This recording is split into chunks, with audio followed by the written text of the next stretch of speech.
cheval infesté de tiques et laissé pour mourir. Mais un étrange destin s'en est changé. Dans l'immensité d'une ferme oubliée, où le vent murmurait des histoires d'abandon au milieu de l'herbe desséchée, Hercule, un cheval autrefois majestueux, errait solitaire sous un ciel chargé de nuages gris. Son corps, jadis fort et vigoureux, était désormais recouvert de tiques qui lui dévoraient ses dernières forces, le réduisant à l'ombre de l'animal qu'il avait été. Les sabots lourds traînaient sur le sol poussiéreux, tandis que, ses yeux encore brillants malgré la souffrance, reflétaient la dignité d'un passé glorieux. Le bruit lointain des tracteurs et le mugissement occasionnel du bétail étaient ses seules compagnes dans les vastes étendues désolées de cette exploitation en déclin. Hercule portait sur son corps émacié les marques d'années de négligence. Chacun de ses pas témoignait en silence de sa lutte pour survivre. Les tiques, tels de petits parasites implacables, couvraient sa peau, devenant un symbole visible du mépris humain. Pourtant, malgré la douleur et l'abandon, quelque chose dans sa façon de tenir la tête haute laissait deviner que son esprit restait indomptable, attendant peut-être le moment où son destin serait réécrit par des mains plus tendres. Au cœur de cette solitude champêtre, Hercule nourrissait un désir profond de liberté et d'acceptation. Ses yeux fatigués scrutèrent l'horizon, espérant un aube nouvelle où il pourrait trouver un lieu à appeler chez lui. Le vieux cheval rêvait d'un refuge où ses blessures, tant physiques qu'émotionnelles, pourraient enfin se refermer. Lors des nuits étoilées, quand le silence de la ferme n'était troublé que par le chant des grillons, Hercule se rappelait les jours où il galopait librement sur les verts pâturages, sentant le vent caresser sa crinière. Aujourd'hui, son plus grand désir était simplement de trouver quelqu'un capable de voir au-delà de son apparence affaiblie, quelqu'un qui reconnaîtrait l'âme noble encore vibrante en lui. À chaque lever du soleil, Hercule renouvelait silencieusement ses prières pour un miracle qui le libérerait de cette existence sombre. Son corps, affaibli par les parasites, pouvait être fragile, mais son âme restait fière, telle une flamme, refusant de s'éteindre, même sous les tempêtes les plus violentes. Parmi les ombres des anciens étables et le murmure lointain du ruisseau, Hercule attendait patiemment le moment où son destin changerait. Il y avait quelque chose de mystique dans sa persistance, comme si une force ancienne et sacrée le maintenait, debout, lui chuchotant des promesses de jours meilleurs. Son cœur battait au rythme d'une mélodie ancestrale, une chanson d'espoir résonnant à travers les âges, attendant d'être entendu par quelqu'un capable de comprendre son langage silencieux. La situation à la ferme se détériorait rapidement. Les nouveaux propriétaires, après avoir acquis l'exploitation lors d'une vente aux enchères judiciaires, étaient arrivés avec de grands projets de modernisation et d'efficacité. Pour eux, chaque mètre carré devait générer du profit et chaque animal devait prouver son utilité par sa productivité. Hercule, dans son état d'ébilité, n'était perçu que comme un fardeau, un rappel gênant du passé décadent de l'ancienne gestion. Un matin particulièrement froid, le contremaître Robert se réunit avec les nouveaux propriétaires dans le bureau poussiéreux du siège. Entre tasses de café fort et feuilles de calcul, ils discutaient froidement du sort du vieux cheval. Les murs écaillés semblaient absorber chaque mot cruel prononcé lors de cette réunion, tandis qu'un portrait décoloré de l'ancien propriétaire observait silencieusement la scène. « Cet animal ne fait que consommer des ressources », déclara l'un des propriétaires, ajustant ses lunettes à monture dorée. « Il n'est même pas apte à la reproduction, et encore moins au travail. C'est un poids mort. » Ces mots tombèrent lourds comme des pierres dans l'atmosphère pesante, résonnant telle une sentence déjà écrite dans les ombres qui dansaient au coin de la pièce. Le plan était simple et brutal dans son exécution. Hercule serait conduit jusqu'aux confins les plus reculés de l'exploitation et abandonné à son triste sort. Une mort lente et silencieuse, loin des regards de la civilisation, afin que sa souffrance ne trouble la conscience de personne. Les hommes tentaient de masquer la cruauté de leurs décisions par des arguments pratiques sur les coûts et les bénéfices. Tandis que l'on ourdissait le destin du cheval, Hercule broutait nonchalamment près de la vieille grange, inconscient des manigances qui décideraient de son avenir. Le soleil de l'après-midi dessinait de longues ombres sur le sol battu, et le vent portait l'odeur sucrée de l'herbe fraîchement coupée. Les tiques continuaient leur macabre festin sur son corps affaibli, chaque morsure rappelant sans cesse sa condition précaire.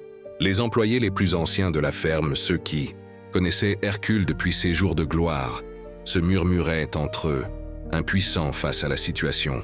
Certains se rappelaient lorsqu'il tirait des chariots chargés sans broncher, ou lorsqu'il emmenait les enfants lors de ses promenades dominicales. Aujourd'hui, ces souvenirs semblaient appartenir à une autre vie, aussi lointaine que les étoiles, scintillant dans le ciel nocturne. Le destin d'Hercule paraissait scellé, marqué par l'avidité et la froideur de cœurs endurcis par un capitalisme sauvage. La ferme, qui fut jadis un lieu de vie et de travail honnête, se transformait en un hôtel du profit, où il n'y avait aucune place pour le sentimentalisme ou la compassion. Le vieux cheval était devenu malgré lui le symbole de la transition entre deux mondes, l'ancien, avec ses valeurs de loyauté et de respect de la vie, et le nouveau, où tout se réduisait à des chiffres sur une feuille de calcul. Les 100 rouages de cette machine implacable étaient déjà en marche. En quelques jours, dès que la nouvelle lune aurait apporté son obscurité totale, Hercule serait discrètement conduit loin d'ici, vers un lieu où ses hennissements de désespoir ne dérangeraient plus le sommeil des nouveaux seigneurs. L'air lourd de la ferme semblait porter le présage de cette sentence, tandis que les nuages sombres s'accumulaient à l'horizon, comme témoins muets d'une tragédie sur le point de se dérouler. Le jour où Michel arpentait les routes rurales était particulièrement gris, le ciel chargé de nuages annonçant une tempête imminente. En tant que vétérinaire itinérant, il était habitué à parcourir de longues distances à la recherche d'animaux nécessitant des soins, transportant dans sa vieille camionnette une série de médicaments et d'équipements, symbole de son espoir ambulant de venir en aide. Ce même après-midi, l'univers semblait conspirer pour un rendez-vous qui allait bouleverser sa trajectoire. Le moteur de la camionnette produisait un bruit constant, presque hypnotique, lorsque les yeux de Michel aperçurent quelque chose à l'horizon désolé, un corps émacié et chancelant, enveloppé d'un nuage sombre de parasites. Hercule ne leva même pas la tête lorsque le véhicule s'approcha. Sa posture traduisait une résignation profonde, comme s'il avait déjà renoncé à tout espoir de salut. Les tiques dansaient sur sa peau, formant une toile mouvante semblant engloutir chaque centimètre de son corps épuisé. Michel descendit lentement du véhicule, sentant que quelque chose d'extraordinaire se passait à cet instant précis. Le silence n'était troublé que par le vent murmurant à travers l'herbe sèche, créant une atmosphère presque mystique. Ses pas étaient prudents, chargés d'une énergie mêlant compassion professionnelle et un sentiment inexplicable de connexion. Lorsqu'il s'approcha enfin, Michel comprit qu'il ne faisait pas face à un simple animal abandonné. Dans les yeux d'Hercule, il y avait un éclat qui transcendait la souffrance physique, une étincelle de dignité, un dernier vestige d'espoir défiant toutes les adversités. Le vétérinaire savait que chaque seconde serait cruciale. Les tiques n'étaient pas de simples parasites externes, mais une métaphore vivante de la façon dont le délaissement pouvait consumer un être vivant. Sa main, d'abord hésitante, effleura le cou du cheval. Ce contact n'était pas seulement technique, il portait en lui une énergie presque sacrée, celle de la restauration. Hercule frémit légèrement, non par peur, mais comme s'il reconnaissait en ce geste une possibilité de rédemption. Michel ressentit alors quelque chose de profond.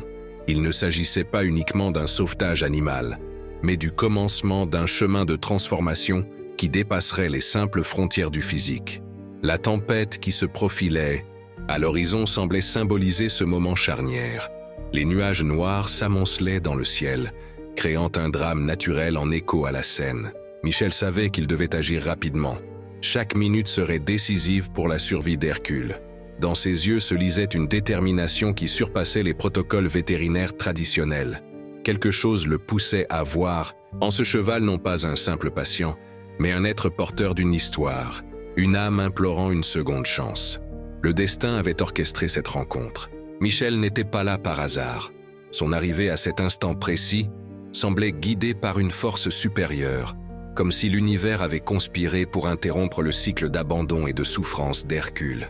Dans l'immensité de cet instant suspendu, Michel découvrit que le cheval n'était pas qu'un animal délaissé, mais un survivant, porteur d'une histoire de résilience qui transcendait sa condition physique.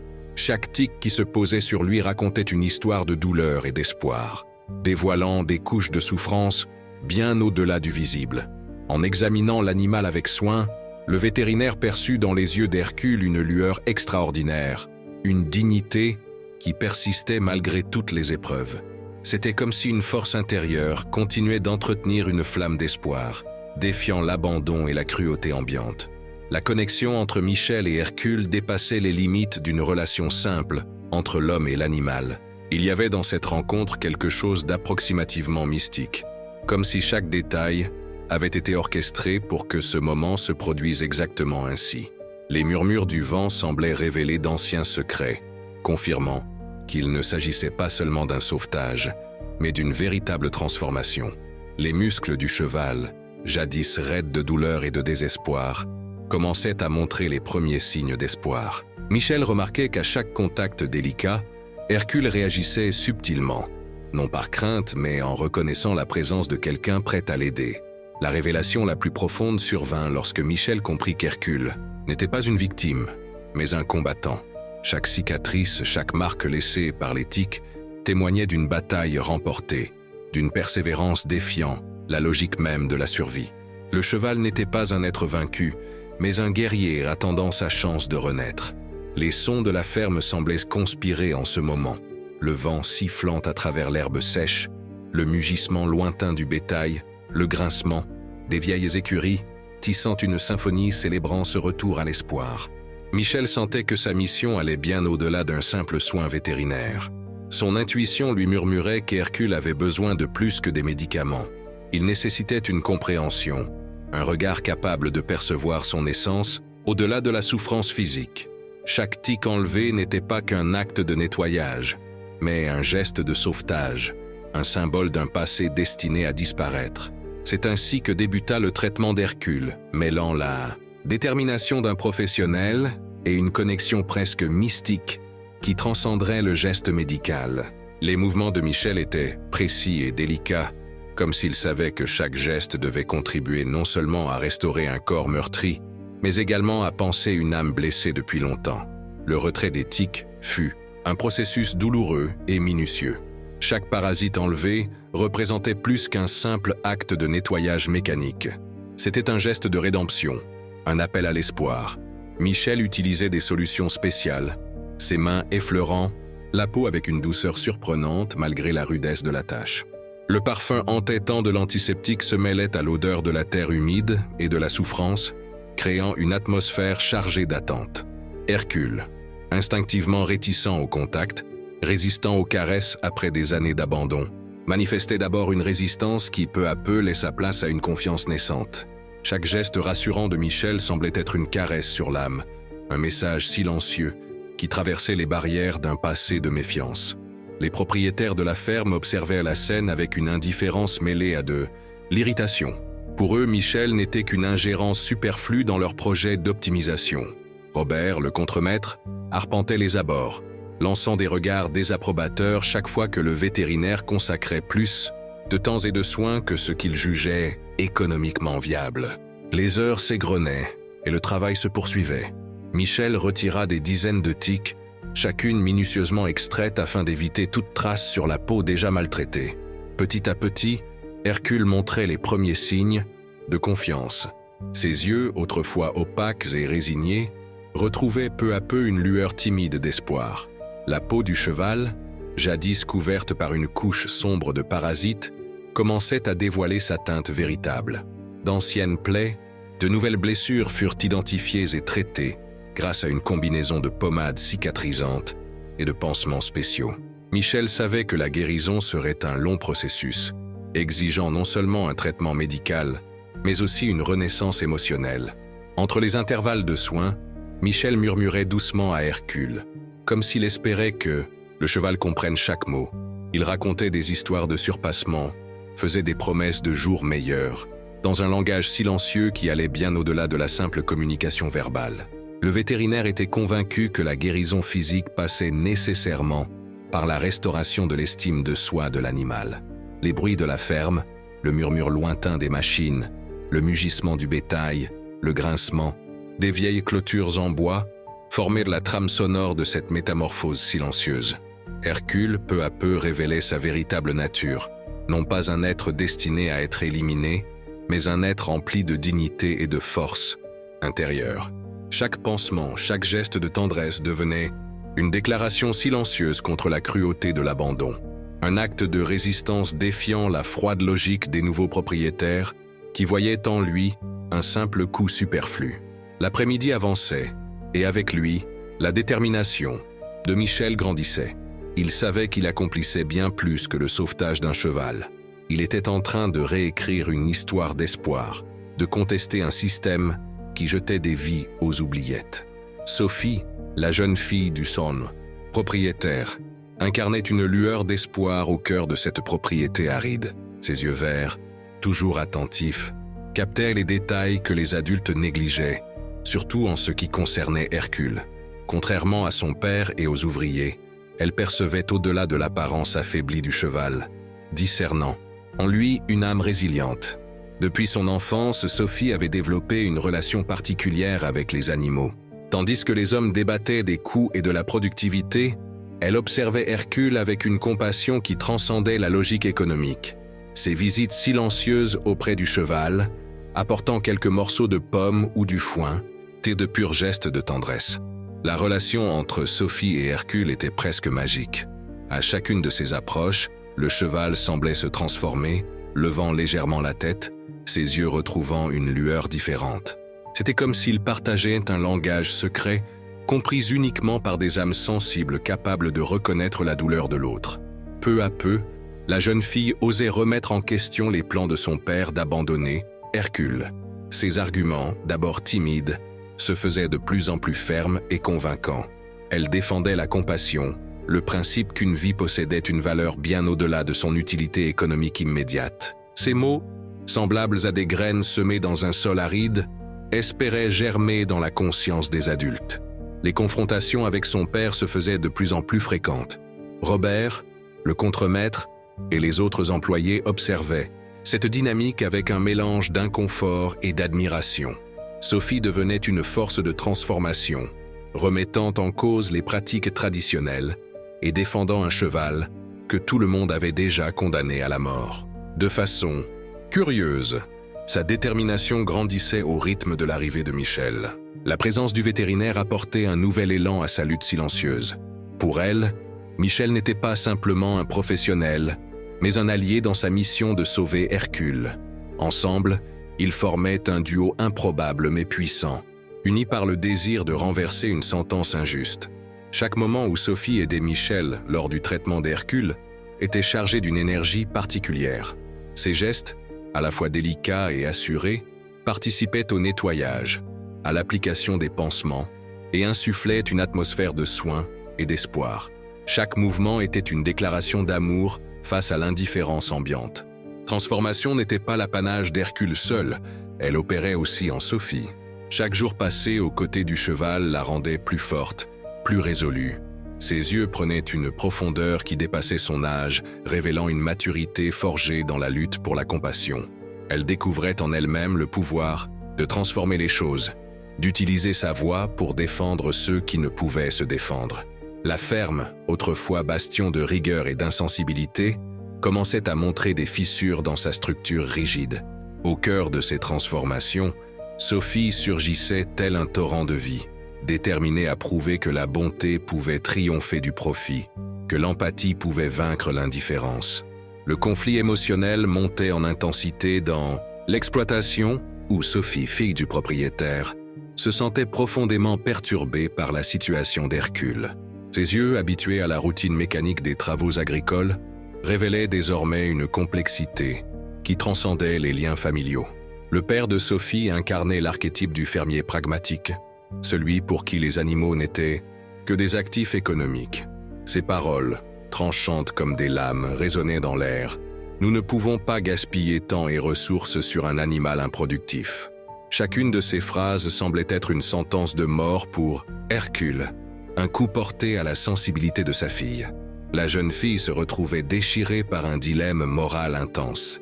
D'un côté, la loyauté envers sa famille et le respect dû à son père. De l'autre, une compassion inexplicable pour Hercule, dont la souffrance la touchait au plus profond de son être. Son cœur battait au rythme d'un conflit intérieur, tiraillé entre obéissance et amour, pour ceux qui ne pouvaient se défendre. Michel observait cette dynamique familiale, conscient que son intervention dépassait le cadre strictement vétérinaire pour devenir un processus de transformation. Émotionnel, sa présence silencieuse était le catalyseur de réflexions plus profondes sur l'empathie et la valeur de la vie.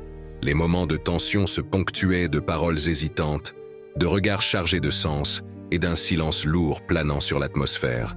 Sophie sentait que chaque confrontation avec son père était bien plus qu'un débat sur un cheval. C'était une lutte de principe, un combat pour une vision du monde plus humaine. Le traitement d'Hercule se faisait presque l'illustration. Même de ce conflit intérieur, chaque tic enlevé symbolisait la déconstruction de strates de préjugés. Chaque blessure soignée offrait la possibilité d'une guérison non seulement physique, mais aussi relationnelle. La ferme, avec ses machines vétustes et ses clôtures rouillées, était le témoin silencieux de ce combat intérieur. Le vent murmurait des récits de transformation, tandis que Sophie sentait grandir en elle un courage insoupçonné. Michel, avec sa sérénité habituelle, offrait un soutien discret. Sa présence instaurait un équilibre entre la rudesse de son père et la sensibilité de Sophie, suggérant qu'il existait d'autres chemins, des possibilités de compréhension mutuelle. Le dilemme de Sophie se précisait de jour en jour. Défendre Hercule signifiait non seulement défier l'autorité paternelle, mais aussi remettre en cause toute une structure culturelle qui considérait les animaux comme de simples outils. Son combat était intime et universel à la fois, donnant voix à ceux qui, eux, ne pouvaient se défendre. À mesure que le jour avançait, la bataille intérieure de Sophie prenait forme. Son âme jeune et sensible se heurtait aux traditions ancestrales, son cœur défiant la froide logique du profit, créant ainsi un moment de transformation personnelle et familiale d'une rare intensité. La tempête approchait de la ferme comme une armée invisible, portant avec elle des nuages denses et un vent hurlant qui secouait les vieux arbres alentours. Hercule, toujours en cours de traitement, ressentait chaque vibration de la nature dans son corps fragilisé. Michel poursuivait son œuvre inlassablement, conscient que chaque minute était cruciale pour la survie du cheval. Les premiers gros flocons de pluie commencèrent à tomber, maculant le sol poussiéreux de taches sombres. Le ciel, auparavant gris, se parait désormais d'un voile d'obscurité menaçante. Le fracas de la tempête était assourdissant. Des éclairs zébraient le ciel en de brèves lueurs éclatantes, rappelant la fureur d'une force primordiale. Hercule tremblait, non seulement sous l'effet du froid, mais aussi par une vulnérabilité profonde. Ses muscles, depuis longtemps épuisés par les tics et l'abandon, peinaient à le soutenir. Michel percevait chaque frémissement, chaque spasme révélant le mince équilibre entre vie et mort. La camionnette de Michel était garée à proximité, mais en cet instant critique, la distance semblait insurmontable. Le vent déchaîné arrachait les feuilles des arbres et emportait les débris dans son sillage. C'était comme si la nature elle-même mettait à l'épreuve la détermination du vétérinaire et la résistance d'Hercule. À l'intérieur d'un abri de fortune, Michel préparait ses équipements et ses médicaments, conscient que l'humidité et le froid pouvaient être plus dangereux que les tiques. Ses mains, d'ordinaire si précises dans chaque mouvement de nettoyage, tremblaient légèrement sous la tension du moment. Hercule luttait contre son propre corps.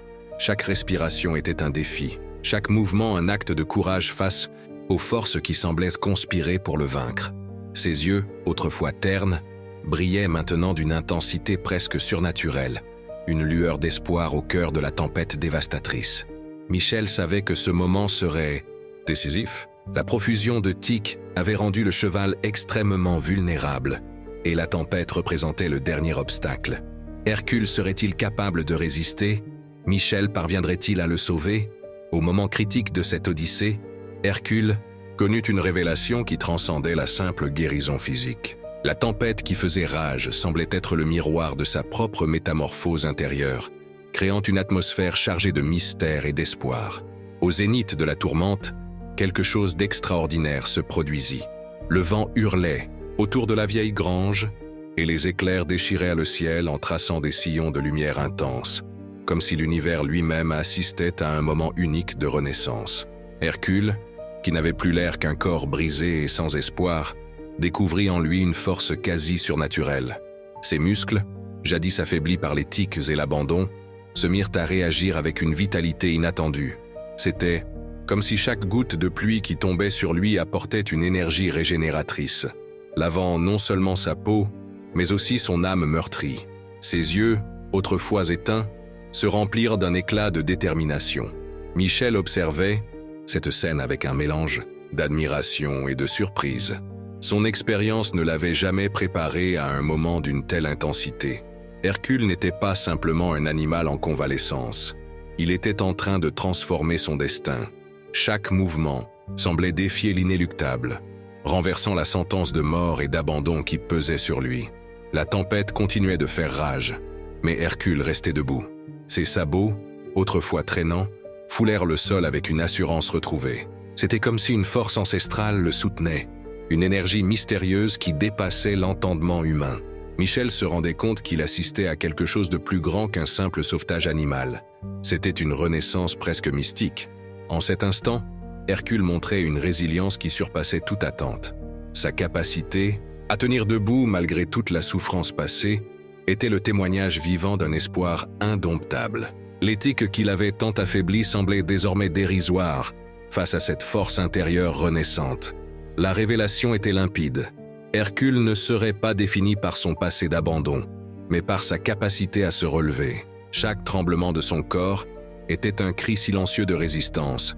Chaque respiration, une affirmation de vie et de volonté de combattre. Michel était le témoin d'une transformation qui allait bien au-delà des simples soins vétérinaires. C'était la renaissance d'une âme. Peu à peu, la pluie se calma, les éclairs s'éloignèrent, et Hercule resta debout, digne et fier. Son corps, autrefois couvert de tics et de blessures, témoignait désormais d'une force presque épique. C'était comme si la nature l'avait choisi pour incarner l'espoir et la transformation. Ce moment unique faisait désormais partie du destin du cheval. Il ne serait plus défini par ses cicatrices, mais par sa capacité à renaître.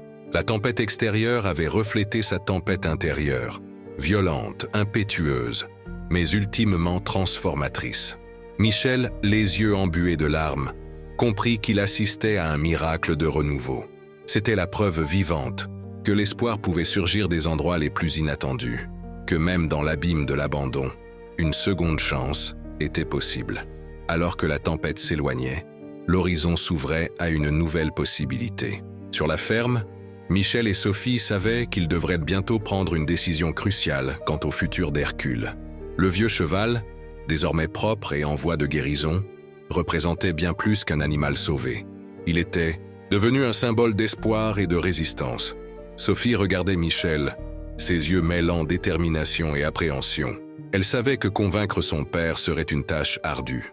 Pour le propriétaire, Hercule n'était qu'un fardeau, un coût supplémentaire à éliminer pour optimiser les ressources de l'exploitation. Le dilemme était complexe.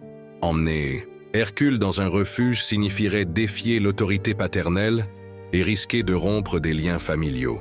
Michel comprenait les risques, mais il savait qu'après tout ce chemin parcouru, il ne pouvait abandonner le cheval. La discussion décisive devait avoir lieu ce soir-là.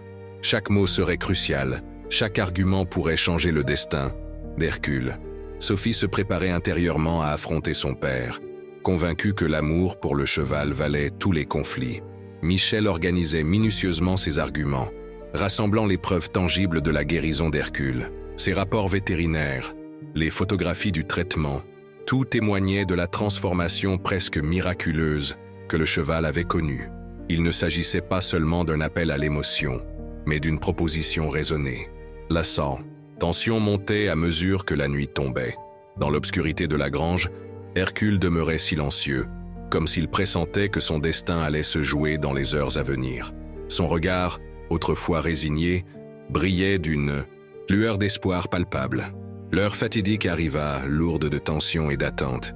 Au cœur de la grange faiblement éclairée par la lueur de la lune, Michel et Sophie faisaient face au père de cette dernière, résolus à sauver Hercule.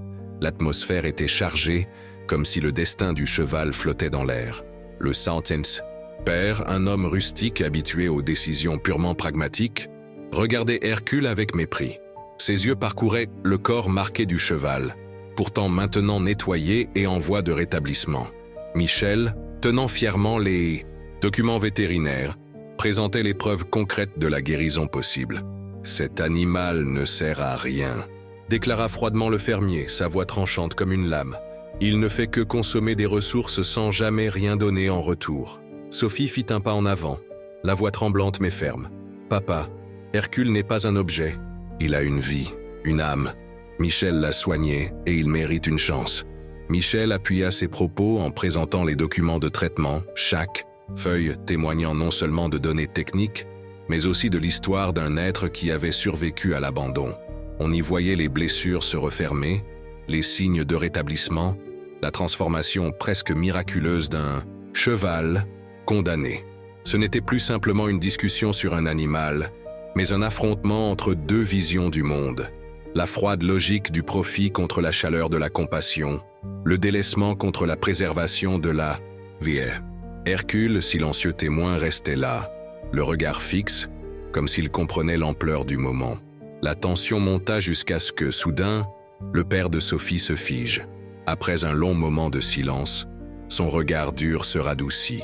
Ce n'était plus seulement question d'un cheval, mais d'une prise de conscience de la valeur de la vie, au-delà de simples chiffres. « Très bien », finit-il par dire d'une voix rauque, brisant le silence. « Vous pouvez le prendre, mais je veux suivre tout le processus. » Cette victoire allait bien au-delà du sauvetage d'un cheval. C'était la transformation d'un cœur, la rupture d'un cycle d'indifférence. Dans cette grange baignée par la lumière lunaire, la compassion avait triomphé. Le père de Sophie, après un moment de réflexion profonde, montra une réaction inattendue. Ses mains calleuses, autrefois symbole de rudesse, tremblaient légèrement en touchant les documents que Michel avait présentés. La froideur s'était ommelée peu à peu pour laisser place à une humanité longtemps enfouie. « Vous pouvez l'emmener », déclara-t-il finalement, sa voix portant la trace d'une nouvelle compréhension. Les mots résonnèrent dans la grange, transformant cet espace d'abandon en un lieu de rédemption possible. Il regarda Sophie, et dans son regard se lisait « Bien plus que la permission de partir, c'était un silencieux appel au pardon. » Sophie se jeta dans les bras de son père, un geste chargé d'affection, symbolisant que la compassion pouvait triompher des vieilles conventions économiques. Michel, témoin de cette scène émouvante, sentit que ce moment transcendait le simple sauvetage d'un animal. C'était la renaissance des âmes. Les préparatifs pour le transfert d'Hercule commencèrent aussitôt. Robert, le contremaître, apportait son aide avec une disposition inattendue, comme si ce geste effaçait d'anciennes culpabilités. Chaque mouvement était empreint d'un respect retrouvé. La nouvelle du sauvetage se répandit rapidement dans toute la ferme. Les employés les plus anciens, témoins d'un passé révolu, voyaient en cet acte le signe d'un changement radical. Hercule n'était plus un animal délaissé, mais un symbole d'espoir et de transformation. Les dispositions pratiques furent rapidement mises en œuvre. Michel prépara sa camionnette pour le transport en toute sécurité d'Hercule, tandis que Sophie l'aidait avec une complicité née d'une connexion profonde avec le cheval. Chaque détail soigneusement orchestré ressemblait à un rituel de renaissance. Contre toute attente, le père de Sophie offrit même des ressources pour faciliter le transfert. Sa transformation était aussi spectaculaire que la guérison d'Hercule. Les documents furent soigneusement préparés, garantissant que le cheval bénéficierait de tous les soins nécessaires dans son nouveau refuge. Lorsqu'enfin Hercule fut conduit doucement hors de la grange, un événement presque magique se produisit. Le cheval, jadis symbole d'abandon, marchait désormais avec une dignité retrouvée. Ses pas, autrefois hésitants, étaient maintenant assurés et résolus. Chaque foulée témoignait non seulement de sa guérison physique, mais aussi d'une libération spirituelle. La ferme prenait un air nouveau en ce moment précis. Les champs, autrefois arides, semblaient baignés d'une lumière différente, comme si le sauvetage d'Hercule avait insufflé une énergie de renouveau à l'ensemble du domaine. Les clôtures, les machines, même les bruits familiers, tout semblait transformé par cette métamorphose. Michel, observant la scène avec émotion et fierté, comprit que ce sauvetage allait bien au-delà d'un simple acte de médecine vétérinaire. Il s'agissait de rétablir le lien entre l'homme et l'animal, de réaffirmer des valeurs de compassion et de respect de la vie. La route d'Hercule vers un nouvel avenir venait de commencer.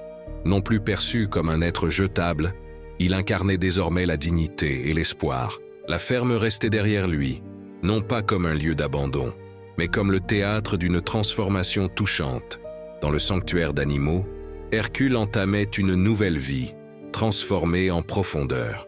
Ses sabots, jadis couverts de tiques et de marques d'abandon, foulèrent avec grâce le vert gazon d'un nouvel havre de paix. La guérison n'était plus seulement physique. C'était une renaissance de la dignité et de l'espoir. Michel et Sophie rendaient visite à Hercule régulièrement, tissant une relation qui transcendait les simples liens entre humain et animal. Chaque visite devenait une célébration de cette amitié improbable née de la souffrance et de la résilience. Le cheval, jadis condamné, rayonnait désormais d'une vitalité inspirante pour tous ceux qui le rencontraient. Le sanctuaire devint plus qu'un simple refuge. Il se mua en un symbole de rédemption. D'autres animaux secourus y trouvaient non seulement des soins, mais une véritable seconde chance. Hercule, par son histoire de surpassement, se transformait en un ambassadeur silencieux de la compassion, inspirant soigneusement ses gardiens et tous ceux qui franchissaient ses portes. La transformation ne se limitait pas à Hercule seul. Profondément, marquée par le parcours du cheval, Sophie décida de poursuivre des études vétérinaires, vouant sa vie au sauvetage des animaux vulnérables. Son père, autrefois insensible, commença à soutenir activement des initiatives en faveur du bien-être animal, révélant une métamorphose inattendue. Quant à Michel, il poursuivait inlassablement sa mission de sauvetage, fort de la leçon qu'Hercule lui avait enseignée. Chaque vie compte, quelle que soit son apparence. Ses récits de sauvetage circulaient, incitant d'autres à porter un regard plus compatissant sur les animaux abandonnés. La ferme, jadis symbole de rejet et d'indifférence, amorçait elle aussi une transformation. Les nouveaux propriétaires, influencés par l'histoire d'Hercule, mirent en place des pratiques plus humaines. La grange où le cheval avait été trouvé fut convertie en centre de réhabilitation pour animaux, véritable mémorial de la puissance de la compassion. Hercule, désormais affranchi des tiques et des stigmates de la souffrance, était devenu un emblème d'espoir. Son corps robuste et ses yeux étincelants racontaient une histoire de résistance et de renaissance. Chaque cicatrice prouvait que la douleur n'était pas une fin, mais le prélude d'une capacité incroyable à se relever. Les visites de Michel et Sophie apportaient chaque fois des moments de joie et de reconnexion. Hercule les accueillait par des hennissements de bonheur, célébrant à la fois sa guérison et le pouvoir transformateur de l'amour. C'était la preuve vivante que la compassion pouvait réécrire des destins, aussi bien individuels que collectifs. Dans ce sanctuaire, entouré de soins et d'affection, Hercule avait trouvé bien plus qu'un simple foyer. Il avait découvert une mission, inspirer, guérir et rappeler à tous que l'espoir est une force sans limite, que la dignité peut être restaurée et que la compassion est la plus puissante des transformations. La saga d'Hercule dépassait le simple sauvetage d'un cheval délaissé. Elle était devenue un témoignage vibrant de la capacité d'un acte de bonté à transformer des vies, à insuffler l'espoir dans des cœurs endurcis et à rappeler que chaque être vivant mérite de renaître. Son parcours, depuis l'abandon, dans une ferme désolée jusqu'à sa complète réhabilitation, symbolisait bien plus qu'une histoire individuelle. Il appelait chacun à repenser sa relation avec les êtres vivants, à reconnaître la valeur intrinsèque de chaque vie, surtout celle que la société a trop souvent négligée. Hercule, libéré des tiques et des stigmates de la souffrance, incarnait la résilience de la vie. Ses yeux, autrefois voilés par le désespoir, brillaient désormais d'une énergie qui inspirait tous ceux qui le croisaient. Chaque pas, chaque souffle, racontait une histoire de victoire sur l'adversité, montrant que le destin n'est jamais immuable, mais en constante évolution. La transformation opérée par son sauvetage avait semé des graines de changement qui s'étendaient bien au-delà du sanctuaire. Sophie, profondément marquée par cette aventure, s'était engagée dans des études vétérinaires, déterminée à venir en aide aux animaux vulnérables. Son père, autrefois insensible, avait lui aussi commencé à soutenir des initiatives de bien-être animal. Quant à Michel, il poursuivait son œuvre avec la conviction que chaque vie, aussi insignifiante puisse-t-elle paraître, mérite d'être sauvée. Mais l'essence véritable de l'histoire d'Hercule résidait non seulement dans sa guérison, mais dans sa capacité à faire réfléchir. Il invitait chacun à dépasser le jugement superficiel du rendement économique pour voir en chaque être une valeur inestimable. Chaque geste de bonté, même minime, pouvait réécrire une histoire et transformer une réalité. Hercule n'était pas simplement un cheval sauvé, il était un messager silencieux, rappelant à tous que l'espoir peut surgir des recoins les plus improbables, que la force de résilience se niche au cœur de ceux que l'on croit voués à l'oubli. Son existence était une invitation à se demander « Comment puis-je, moi aussi, être un agent de changement ?» Ainsi, dans le calme retrouvé du sanctuaire, Hercule poursuivait sa mission, inspirer, guérir et prouver que l'espoir n'a pas de frontières, que la dignité peut renaître et que la compassion est la force la plus transformatrice de toutes. Le legs d'Hercule allait bien au-delà de sa propre rédemption. Il était le témoignage vivant que la compassion pouvait réécrire les destins, panser les blessures les plus profondes et ouvrir la voie à un avenir meilleur. Son parcours lançait un appel universel. Chacun peut, par un simple acte d'humanité, devenir un vecteur de transformation. Et ainsi, dans le silence du sanctuaire, Hercule continuait d'inspirer, de guérir, et de rappeler à tous que l'espoir est infini, que la dignité peut toujours être restaurée, et que la compassion demeure la plus puissante des forces de changement.